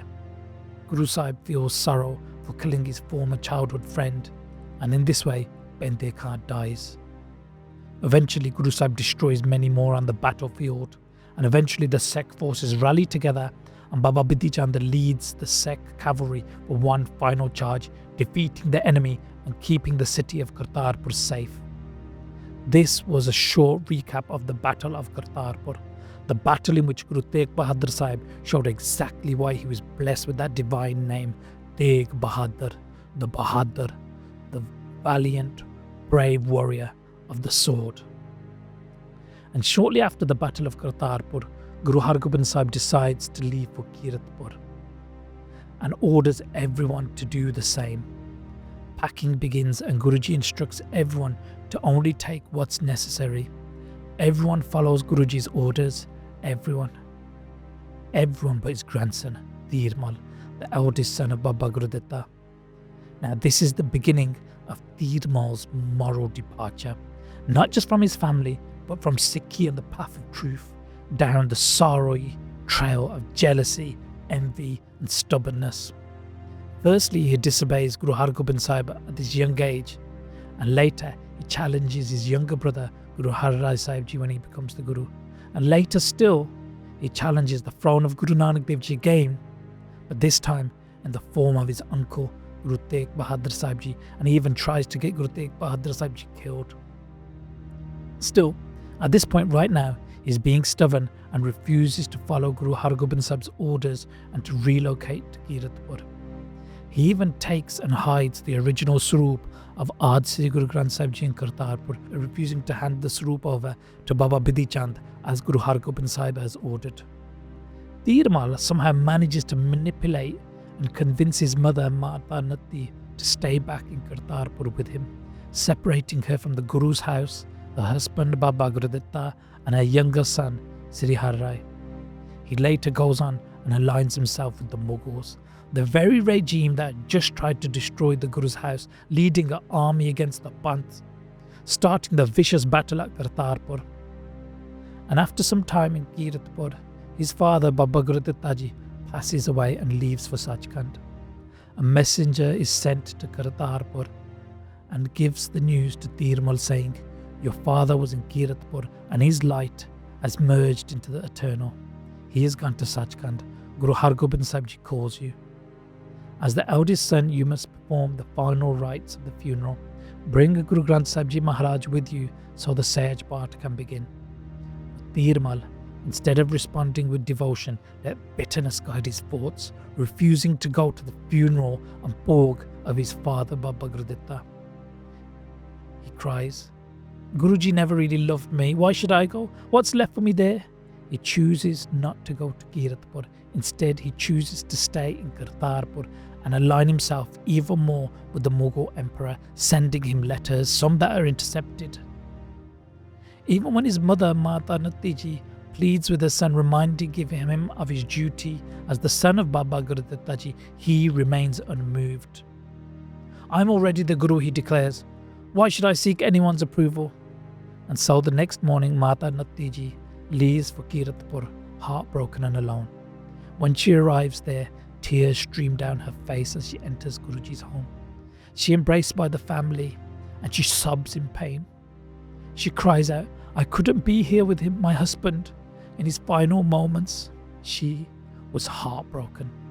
And when the Sangat asked her about Tirmal, where he was, through her sobs she explained everything that he had said, his situation and where he stands. Guru Hargobind Sahib Ji hears all this and listens in silence. He already saw the truth. Tirmal was following the path of Guruji's uncle Prithi Chand, driven by ego, separate from the true spirit of the Guru's house. And despite Tirmal's absence, the bhog and the funeral rites were performed with dignity. The young Sri Har Rai Sahib Ji, just 7 years old at the time, stepped forward and completed the funeral ceremonies, showing the grace and strength that they had. And Guru Hargobind Sahib, had much love for Sri Har Rai Sahib Ji. He would often keep his young grandson seated by his side. Even at just 7 years old, Guru Har Rai Sahib Ji's presence carried calm clarity of deep spiritual wisdom. He was a true vessel of divine knowledge. Guru Hargobind Sahib Ji held him in high regard, showering him with love and respect, knowing well that this child would one day carry forward the light of Guru Nanak Dev Ji. Though still very young, Sri Har Rai Sahib Ji had the ability to tolerate the intolerable. He had all the virtues of Brahm Gyan. He had no wish to show off any of his powers, and he never boasted of his inner strength or spiritual gifts. But still, yet anyone who saw him could sense the depth of his divine spiritual nature. His radiance spoke for itself. His humility and wisdom reflected all qualities of a true Guru. Many Gurmukh Sikh could see that what was coming. They would whisper to themselves, "He is the one. The grandson will be the next Guru. He will sit on the takht on the throne of Guru Nanak Dev Ji. He will guide the Sangat. He will take care of us." And Guru Hargobind Sahib Ji always kept Guru Har Rai Sahib Ji close. Guruji personally taught him Gurmat and spent every moment with him at home, while out hunting, during travels, or even just going on hikes and walks near the riverbanks and hills. The two were inseparable. Tegh Bahadur Sahib Ji, however, was different. He would visit his father every few weeks. Tegh Bahadur was quiet, composed, and deeply spiritual. He was around 20 years old at this time now as time passed, and he rarely spoke. He would only speak when absolutely required.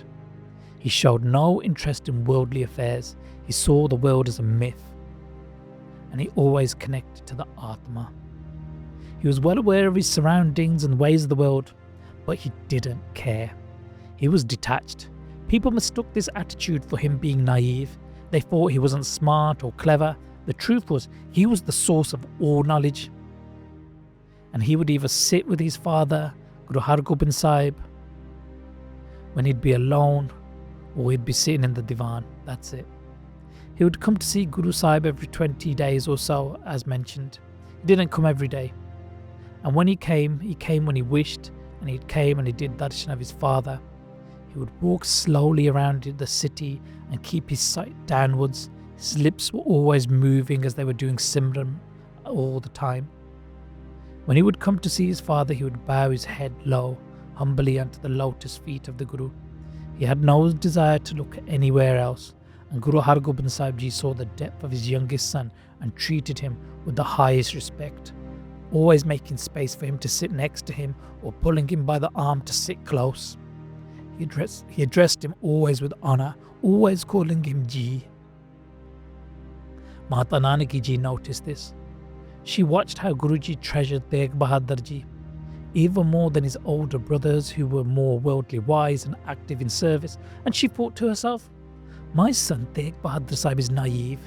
He doesn't know the ways of the world, he doesn't love anyone, nor does he speak to anyone. He's not just clever. He stays alone all the time, he doesn't talk to anyone, he sits alone in the house all day long, he doesn't meet with any of the Masans or the Sangat, he doesn't take any sides, he doesn't criticize or praise anyone, he doesn't take anything nor give anything. Guruditta Ji knew everything. Baba Guruditta Ji did. He knew all the administrative work of the home, but Guruji didn't respect him as much as he respects Tegh Bahadur Ji. He loves him the most for some reason. And now, Baba Surajmal handles all the finances and household responsibilities and all the Gurdwara responsibilities with skill. Yet, it was the quiet son who receives the most deepest reverence. And she wondered, why does my husband, the great Guru, honour this simple and silent son so much? And one day, when Guruji was seated at home eating his meal, Guru Tegh Bahadur Sahib Ji, the young Tegh Bahadur Sahib Ji, 20 years old or so, came and bowed his head low. And as always, Guru Har Gobind Sahib greeted him with love, and they sat close.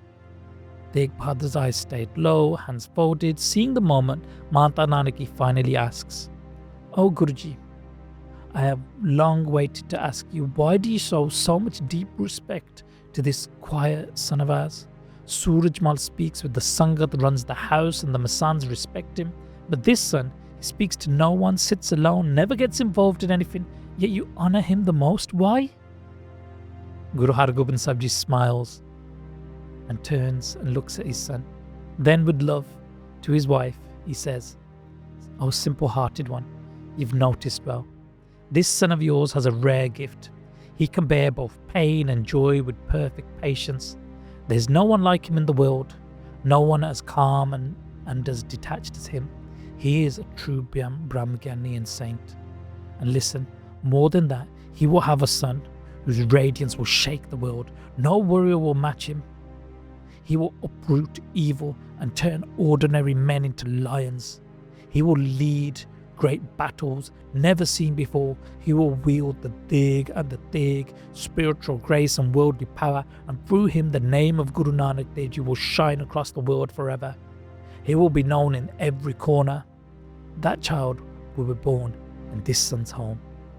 Mata Nanaki's heart filled with joy. She bowed to her husband and held on to these words with hope. Hearing that her grandson made her happy. He would bring honour and greatness into her home. And from that day on, she waited with loving anticipation for the birth of that divine child. And when the 10th Guru, Sri Guru Gobind Singh Sahib Ji Maharaj, is born, her heart overflows with bliss. She remembered every word her husband spoke, and she goes on to live to see all of these words come true. Later we will hear how in Tribeni, Sri Guru Tegh Bahadur Sahib Ji completes a full recitation of Sri Guru Granth Sahib Ji in one sitting, and Mata Nanaki and Mata Gujri Ji sit with full devotion and listen to the whole of the part. And it's shortly after that that the blessed child, Gobind Rai, enters the world. That day, Sri Tegh Bahadur Sahib Ji sat for about an hour with his father, Guru Har Gobind. Then after bowing respectfully, he quietly leaves, content, silent, and in loving devotion. One day, Guru Har Gobind Sahib Ji sent a message with a maid to his daughter-in-law Mata Natti Ji, telling her, "Go to your son Tirmal and tell my grandson to be good and to come to Kiratpur." Mata Natti Ji obeyed the command and went to Kartarpur to meet her son. There she tried to convince him to come to Kiratpur, and she tells him, "Go to your grandfather, your guru is calling you. Sri Har Rai Sahib, your younger brother, he is blessed by the guru, and it's known by many that he will be the next guru. And if you stay close and if you obey him, the Sangat will respect you also. You are the elder brother. You will be worshipped as the elder brother of the guru. You will be respected, and you are the guru's grandson also. The Sangat will love you. To stay here and stay separate is not good for you. Go to your guru," she tried to convince Baba Tirmal. However, Tirmal responded in ego, saying, "I have the Guru Granth Sahib Maharaj Swaroop. I am already the Guru. I don't need the Gurta Gaddi from Dadaji. I will be the Guru myself. Guru Granth Sahib Ji is the symbol of all the Gurus. It's the treasure of Guru Arjan Dev Ji. Nobody can refuse my claim to be the Guru if I have the Swaroop. That's why I stay here. Nobody can take Guru Granth Sahib Ji from here. If I go there, they will. Here I am friends with the Badshah, the Emperor. I have a small army as well. The Badshah takes care of me, so I can live here with joy." Mata Nanaki said, "You are wise, but still think. Your grandfather is the Guru. Whatever he does is correct. Whoever he gives the Gurta Gaddi to, they will be the next Guru. What loss is there if you go now? If you're afraid of losing the Guru Granth Sahib Maharaj Swaroop, then don't take Guruji with you. Don't take the Maharaj Swaroop with you. But if Guruji blesses you, you can be the next Guru. You will be the Guru in every way. You will have Kiratpur and Kartarpur. You will be worshipped. And if your brother becomes the Guru, that's good also. You will be the Guru's brother and be respected. Go to the Guru's shelter now. Don't stay separate. Many Sangata from around the world are travelling towards there. And he calls for you. And he gives you the Gurta Gaddi or not. Go there now. And if you go there, people will praise you." And in this way, she manages to convince her son to travel there. And in the morning, Tirmal obeys his mother and gets ready to go. He mounts his horse and travels to Kiratpur. He and his mother arrive with many of their followers. And they arrive to the divan where Guru Hargobind Sahib Ji is. Tirmal comes in and bows before Guru Hargobind Sahib Ji in the court, his head still full of pride. And Guruji looks at him calmly and asks, "You seem to love Kartarpur quite a lot, don't you?" Tirmal responds with a hint of arrogance, saying, "I saved your city. I kept peace with the emperor and calmed down his anger." Guruji, already aware of Tirmal's intentions and where he was heading, simply replied with "Theek hai," or "good," and then said nothing else, just ignored him. Tirmal's thoughts start to run around in his head, and he thinks, the Guru hasn't given me any attention. What if he passes the Guruship to one of his sons or the other grandson? I must act now. And he makes a plan, and his plan's bold. He thinks, tomorrow, and he tells his followers, tomorrow I'll set up my own court, my own tents, my own divan. I will sit like the Guru. The Sangat will start to bow to me. And once they start, they will not stop. I'm the eldest son of the eldest son. This is my right. The next morning, stupidly, they make the plan a reality.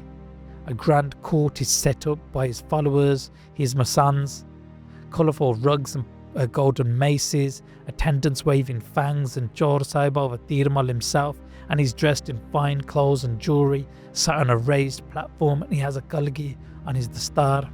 And one by one, unsuspecting members of the Sangat, many unaware of who he truly is, come and start bowing.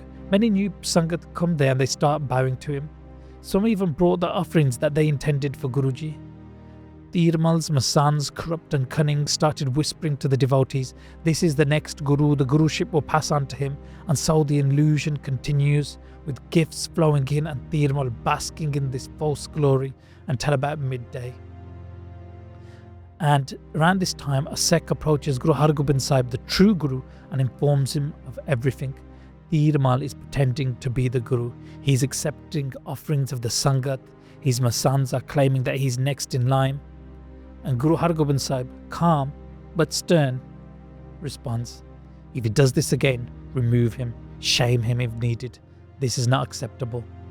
And that afternoon, Tirmal returns dressed in splendour and he sits on the throne at the Takht once again, intoxicated by the morning's success. Again, people start coming, bowing and offering gifts. But this time, Guru Har Gobind Sahib's warriors arrive and they tear down the whole setup. The Chor Sahibs are flung aside, cushions are thrown, the Takht is thrown over. These Masans are slapped and beaten and chased away, and the warriors shout, "How dare you claim to be the Guru while the true Guru lives? You steal the Sangat's offerings? If you dare to sit here again, you'll be thrashed, battered and tied up." Tirmal was humiliated. The whole facade shattered. The warriors warned him one last time, "Leave Kiratpur now. Guruji has spoken."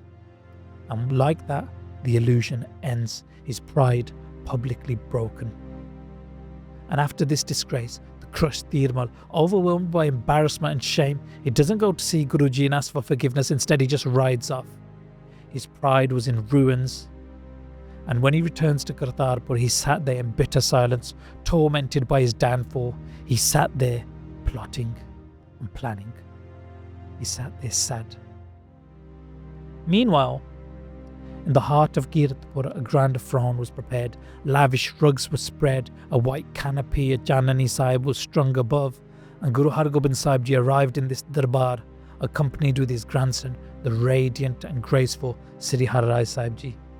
Walking alongside them was Baba Suraj Mal Ji, Baba Tegh Bahadur Ji, and Baba Ani Rai Ji. The court was filled with devout Sikh, warriors and servants. Baba Panna Ji, the son of Baba Buddha Ji, walked closely with the Guru. Guruji bowed to the throne of Guru Nanak Dev Ji, then took his seat. Thousands scattered. The air was filled with anticipation and devotion.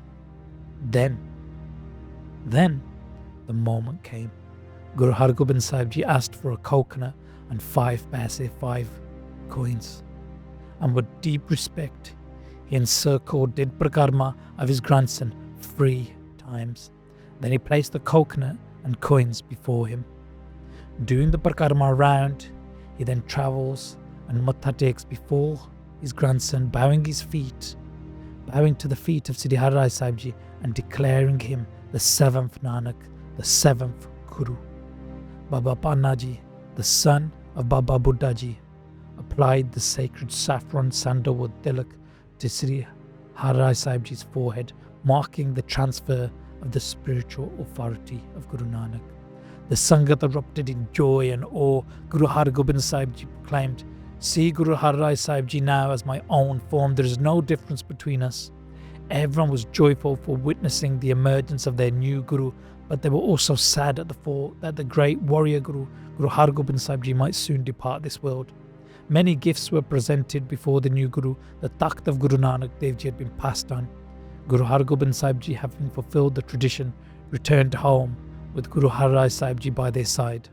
And back at home, a different atmosphere lingered. Some members of the family were distraught. Mata Marwahi Ji, the mother of Baba Suraj Mal Ji, felt her son was overlooked, and privately she questioned Guru Har Gobind Sahib Ji why her virtuous son hadn't been given the Gurta Gaddi. And Guruji, with calmness, reminded her that the Guruship is never given through attachment or expectation, but by divine order. Still, she remained deeply upset and left. Preparing to abandon Kiratpur with her son, she was crying and sad, but with humility, Baba Panna Ji stopped her. And during this, Baba Surajmal spoke to them all, and he confirmed and he said that he never sought the Guruship. His only wish was to remain in the service of Sikhi. That's all he ever wanted. Guru Har Gobind Sahib was pleased with him and his humility, and he blessed him and his future generations with immense honour, wealth and spiritual status. At the same time, Mata Nanak Ji was also really upset. She feared for her youngest son, Sri Tegh Bahadur Ji, who she saw as quiet, detached and unworldly, and she thought he's going to be forgotten. Time and time again, she expressed these concerns to Guru Har Gobind Sahib Ji, and one day when Guruji sat down for a meal, she spoke her pain out loud. She asked why her son had always been left empty, while others are given cities, power and reverence. But Guruji remained silent and listened, calm and composed. He then reassured her, saying, "Your son is not ordinary. He will be like the Guru even without the throne. The world will bow to him." But Mata Nanak Ji, overwhelmed with maternal instinct and pain, like a mother would have, declared that she would rather die than see her son neglected. Her eyes welled with tears. "What do you give my son? Nothing. And yet he obeyed your every command. He has no ego, no desires. He's content always. But if he's not given the Gurta Gaddi, who will even recognize his worth? Which Sikh will come to him? Who will bring support to us? I'm seeing our relatives gaining everything, while we'll be left to sit and look at their faces. Why, my lord? Why don't you show compassion to such a simple-hearted son? Why don't you make him the Guru? Please make him the Guru. Do something." Guru Har Gobind Sahib Ji listened quietly. He looked at her, his heart understanding her pain, but also knowing the truth. He continued eating slowly and calmly. After drinking water and washing his hands, he finally spoke. "Have patience," he said gently.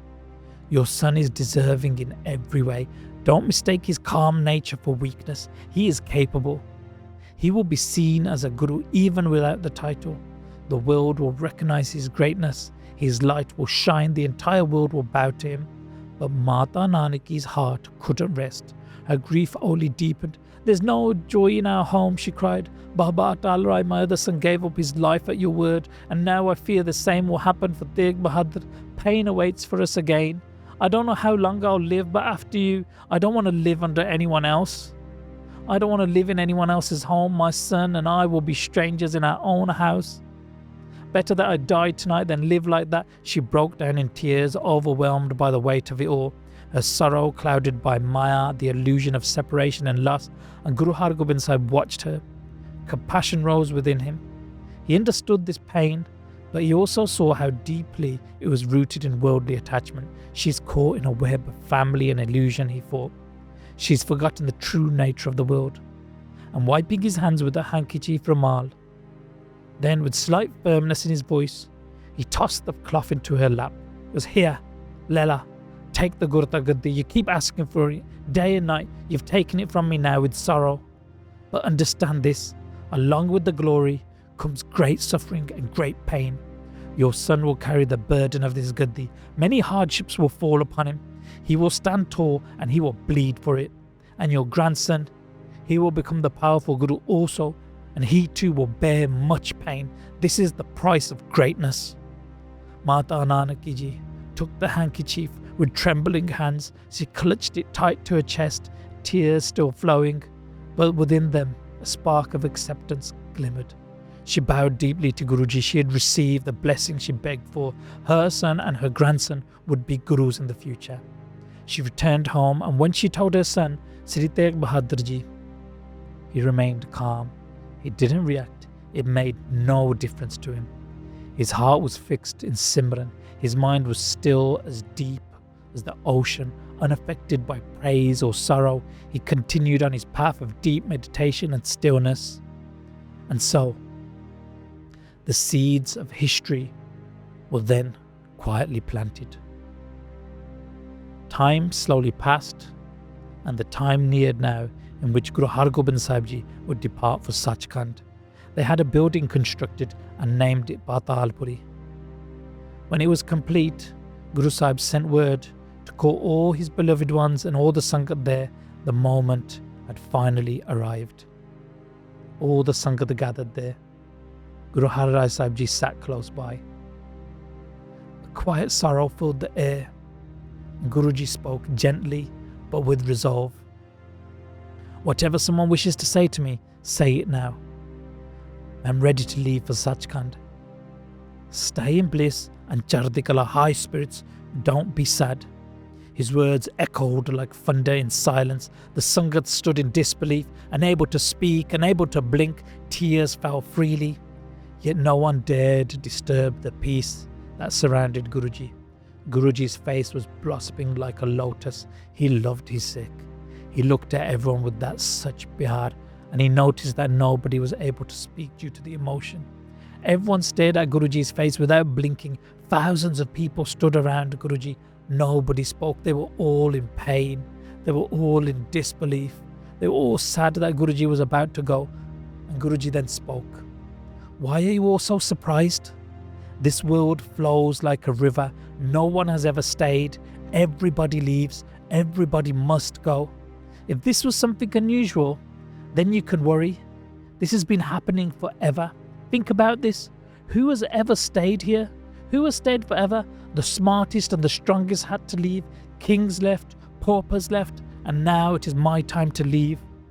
Then turning to his grandson, Guru Har Rai Sahib Ji, Guruji, Guru Har Gobind Sahib instructed, you have seen the traditions of the Guru's house. Now, carry them on. Share the wisdom of this house, Simran, Seva, Kirtan, Brahm Gyan and the warrior spirit. Teach each sect according to their own understanding. Relieve their suffering. Cut away their pains and troubles. Rise early in the last watch of the night. Cleanse yourself and bathe. Keep the light of Atam Gyan alive within. Speak only of devotion and discipline. That's what keeps the tradition thriving in this age. Guru Har Rai Sahib Ji listened attentively. His heart open, his gaze steady. And then he asked Guruji, the Badshah is our enemy. His army is massive. He is rich and powerful. What is your command? How shall I deal with him? Where should we build our forts to prepare for war? Should we prepare here, in Kiratpur or somewhere else? We shall destroy the Dost. We shall cut them into pieces on the battlefield. We will mix them into the dust.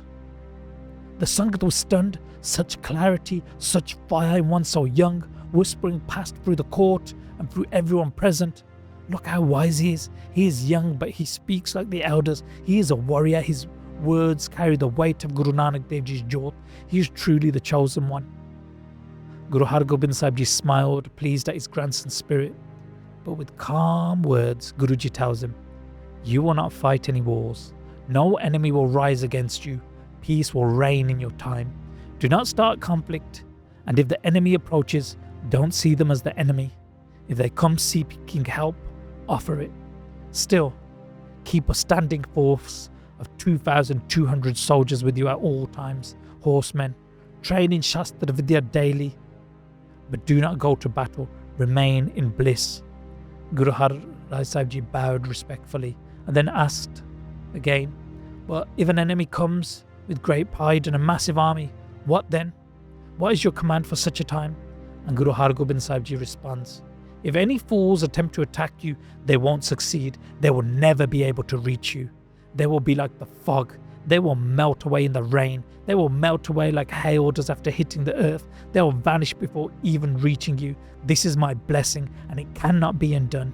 Live in peace with the Sangat by your side. Hearing this, Guru Har Rai Sahib Ji felt a deep peace settle in his heart. He bowed to his beloved grandfather's charan, full of devotion, ready to carry the light of the Guru forward. With great love and affection, Guru Har Gobind Sahib Ji was blessing the whole family and the Sangata present. Bhai Jodh Rai Ji and Baba Panna Ji, the son of Baba Buddha Ji, were near Guruji. And Guruji said to them, 7 days from now, at Amrit Vela, Sri Guru Har Rai Sahib Ji should open the door of this building. Nobody is to come here for 7 days. The warriors will stand guard of this building day and night. Don't touch the door. Don't speak around it. Keep doing Kirtan and Simran. And with that, Guruji went into Patalpuri and closed the door. He locked the door with a chain and sat in Padmasana, the lotus pose, cross-legged. Guru Har Gobind Sahib Ji stopped their mind from thinking. He pulled their senses inwards like a turtle. He was connected into Atam bliss. He was one in this state. There was no duality, there was no separation. He was just at one. He spent 6 days and 6 nights in this supreme samadhi. He was one with Parameshwar Vaheguru. He was Parameshwar Vaheguru.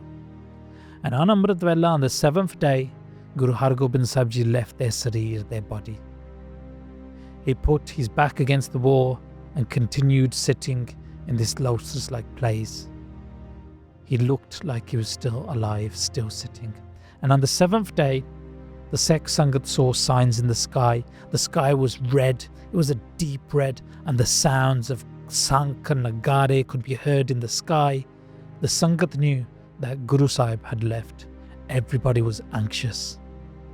The command of the Guru, as mentioned, was to have Guru Har Rai Sahib Ji come to the building at about 4 hours, after about 4 hours on this day, and only he was to open the door. Sri Guru Har Rai Sahib Ji saw the time and approached the building of Patalpuri Sahib. He slowly approached with much respect and love. Baba Panna Ji, Bhai Jodhrai, Baba Surajmal, Bhai Rupa were all standing with Sri Tegh Bahadur Sahib Ji. Sri Guru Har Rai Sahib Ji was in the middle of everyone, and with great respect, everyone asked Guru Har Rai Sahib Ji to step forward and open the door of the building. As Guru Har Gobind Sahib Ji has commanded, it's now time. It was about 11 a.m. at this time. To complete the command, Guruji was to open the door. As we've all seen the signs now of the departure of Amrit Vela, Guru Har Rai Sahib Ji went and bathed and got ready, put on new clothes and tied a new dastar. They recited Japji Sahib sitting at the door, and as soon as Japji Sahib was completed by Guru Har Rai Sahib Ji, a noise came from inside. A noise that sounded like a lock and chain being opened. Everyone heard the news and everyone heard the noise. The lock and chain opened by itself. Guru Har Rai Sahib Ji bowed towards the building and opened the door. Guru Har Rai Sahib Ji saw Guru Har Gobind Sahib Ji sitting in this asan, cross-legged lotus pose, leaning against the wall. His eyes were closed like a great yogi. Guru Har Rai Sahib Ji entered the room and noticed Guru Har Gobind Sahib Ji wasn't breathing, their body was not moving, there was no breath. Guruji bowed to the Sarir, the body of Guru Har Gobind Sahib Ji. Guru Tegh Bahadur Sahib Ji then entered with the other sons, and they all came and bowed before Guru Har Gobind Sahib Ji. Guru Har Rai Sahib Ji then said, "Bring sandalwood and prepare the funeral pyre quickly. The sanskar will be done here." The Sikh brought pots of water from Satluj river to wash the body of Guruji, and his face still looked radiant as if they were still alive. New clothes were then put on Guru Har Gobind Sahib Ji after the washing. A beautiful platform was made covered with fine expensive cloth. There had never been a saint and a warrior like Guru Har Gobind Sahib Ji in this world. And many types of flowers, roses, jasmine, marigold and other flowers were brought forward. Garlands of flowers were placed around Guruji and hung from the platform. They were hung in all the doorways and everywhere, and it smelled just great. The rose essence, the rose water was sprinkled. The Rababis continued and sang Kirtan in the Rag of Adhants and Rag Maro. The wives of Guru Har Gobind Sahib Ji came with the women of the city. They all cried, they talked about the praises of the Guru and shed their tears. Everybody was crying, thousands of Sangat who were present. Everyone had tears falling from their eyes, and on one side the army of the Guru, the warriors on their horses and elephants, they shouted Jaikare in the name of Guru Har Gobind Sahib Ji. Everybody said and spoke about how Guru Har Gobind Sahib Ji was the greatest and how he gave them so much joy. Everyone talked of their own experiences with the Guru. Everyone thought that Guruji loved them the most. Everyone praised Guruji. They all got together to speak of Guru Sahib Ji and their teachings. Many Sankh were blown at the same time. Flowers were showered upon Guruji from every direction. Everyone came close and bowed. Kirat was crowded with people. There were people for miles upon miles. Some people didn't even get a chance to come close. They just bowed from a distance and did their ardas. Baba Surajmal Ji and Guru Tegh Bahadur Sahib Ji, along with Bhai Jodhrai and Baba Panna Ji, picked up the platform on which Guru Har Gobind Sahib Ji was. They picked it up and they held Guruji and they walked. A beautiful Chaur Sahib was waved upon Guruji's Sarir. The Sangat folded their hands as Guruji's body was brought by. People standing on their balconies and in the streets showered flowers and blew Sankh. Everyone was crying as Guruji made the round around and then back to Patalpur Sahib. A high funeral pyre was set up and Guruji's body was placed upon top of it. Clarified butter ke was added upon the sandalwood, and Baba Surajmal Ji got up. He took a torch in his hand. He remembered his father and he lit the funeral pyre. He became overwhelmed with sadness and cried out loud. Everyone else came and cried at the same time. Everyone did Simran of Guru Hargobind Sahib Ji. They remembered his ways. The warriors stood and they all began to cry. Seeing the pyre burn, a Sikh cried and tears flowed. Satguruji's separation gave pain to all. And then Baba Panaji said to everyone, "Why are you crying? The protector was the Guru, and he was the protector and friend of all. Sri Guru Hargobind Sahib Ji was great, and he will always be with you. He will always remain alive. He had great powers. Whoever did his Simran with devotion, they would be blessed with his darshan. Whatever wishes you want from Guru Sahib, he will still give you. Why mourn him? The Sangat and the family, don't cry. Don't cry over Satguruji like he was a normal person. He was not like other people. He made people stop crying. He gave hope to all. Baba Suraj Mal did the traditions of his father and the family. A Sahaj Path was done. Everyone attended. Everyone was sad at this time. Dheermal did not attend the funeral. That evening, after the funeral, Mata Nanaki sat and thought to herself, I should do what Guru Sahib Ji told me to do now. My son will be the Guru. And Hargobind Sahib Ji Maharaj told us, and he told me to wait in Bakala. He told me to take my son and wait in Bakala now. The relatives will fight and not love each other anymore. I should leave from here now with my son. We will go and live in Bakala as this was the Guru's command. Mata Nanaki packed her stuff and loaded it on carts, and in a few days later she set off with Guru Tegh Bahadur Sahib Ji and her daughter-in-law Mata Gujri Ji, and they started to head towards Bakala, and she did Simran of Guru Hargobind Sahib Ji. As they were packing and getting their stuff together, Guru Har Rai Sahib Ji and Baba Suraj Mal asked them not to go, but she left as this was the order of the Guru. The chariot was loaded with luggage, and Mata Nanaki Ji and Mata Gujri Ji left. They cried as they left, and Guru Tegh Bahadur Sahib Ji rode in front on his horse. They all reached Bakala, and when they did, Mata Nanaki Ji had a house made for the family where they began to live in peace. Sri Guru Tegh Bahadur Sahib Ji started an intense tapasya, bhakti meditation on the divine Satnam here, the true name, and he did this in a Pora Sahib, an underground hidden chamber. Mata Gujri lived there as well, and she would serve her husband as he did this Simran. And she also did Simran and Seva and Bhakti during this time, as she did the Seva of her husband as he was in divine, deep meditation. And he would stay like this for many, many years to come. Sri Guru Har Rai Sahib Ji were the Guru for roughly 17 years before passing the Gurta Gaddi onto their son, Sri Guru Har Krishan Sahib Ji, after which they left for Sachkhand. Guru Har Krishan Sahib Ji became the 8th Guru at the tender age of 5 years old, and they sat on the Gurta Gaddi of Guru Nanak Dev Ji for 2 years, 5 months and around 25 days. During this time, the time of Guru Har Krishan Sahib Ji, there was a massive outbreak of smallpox, and many hundreds and thousands of people were suffering in much pain, and there was no cure apart from the great Guru themselves. The young child Guru themselves went and cured many, many people who were suffering in great pain. Guruji took away their pains. He took them on himself to alleviate the pains of others. This is what the true Guru does. While serving the suffering people from the epidemic day and night, Guru Sahib Ji themselves suddenly one day were taken ill with a great fever. The fever turned out to be the beginning of an attack of smallpox, which confined Guru Sahib to bed for several days. Guru Sahib's young and tender body was ravaged by this disease. Many blisters and spots were on Guru Sahib Ji's body. They were big and there were some small ones. They were all sore and painful. Some blisters were filled with pus. The whole body was red and swollen. This only grew worse day by day. Guru Sahib had taken the pain on themselves, and in taking away the pain of others, they accepted it on their own sarir.